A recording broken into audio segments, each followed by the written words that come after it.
Wondering when the US will swoop in to defeat ISIS? You're not alone. In the last 2 weeks, ISIS has captured the city of Ramadi in Iraq and the ancient Syrian city of Palmyra. Those are major victories for the group and a painful blow to the US-led coalition that's trying to destroy it. Iraqi forces were attacked by suicide bombers as they moved into ISIS terrain to take back Ramadi this week. But the loss of the city has a lot of people in Washington rethinking America's role in Iraq. So what is the US strategy in the fight against ISIS? Well, it wasn't too long ago Obama said this. Our objective is clear. We will degrade and ultimately destroy ISIL through a comprehensive and sustained counterterrorism strategy.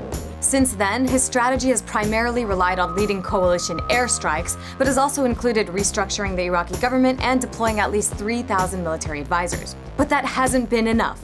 And since the fall of Ramadi, Iraq and the US have been pointing fingers over who's to blame for the failure to contain ISIS. US Secretary of Defense Ashton Carter sorted through the Iraqis under the bus. What apparently happened was that the Iraqi forces just showed no will to fight. They were not outnumbered.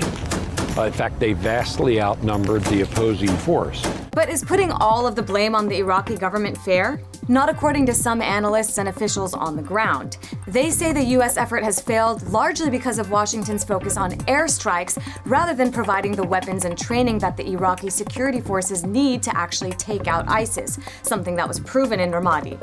Here's what Al Jazeera's Imran Khan reporting from Baghdad told me about the Iraqi forces. Well, they've been training now for nearly a year, and the training has gone well, but has it been effective? I mean, take a look at the Iraqi security forces. When it came to Ramadi, they simply disappeared. The Iraqi army disappeared. These were US-trained soldiers. So you have to ask yourself, is the training working? Maybe not when you consider the fact that ISIS is stronger than ever. Hundreds of thousands of Iraqis have been displaced, and ISIS continues its slow push towards Baghdad.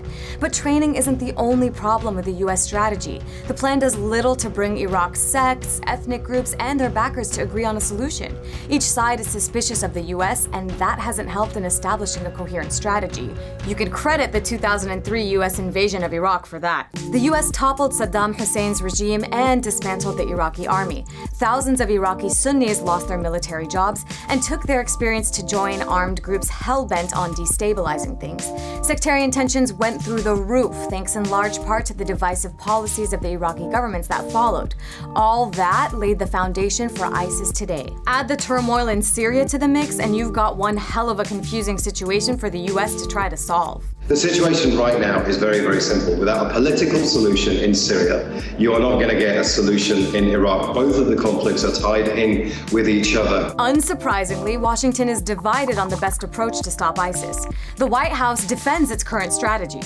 Are we going to light our hair on fire every time that there is a setback in the campaign against ISIL? But some lawmakers continue to hammer away at Obama's approach. Republican Senator John McCain, who supported the Iraq War, wants U.S. troops back on the ground. We need to have a robust strategy. We need more troops on the ground. We need forward air controllers.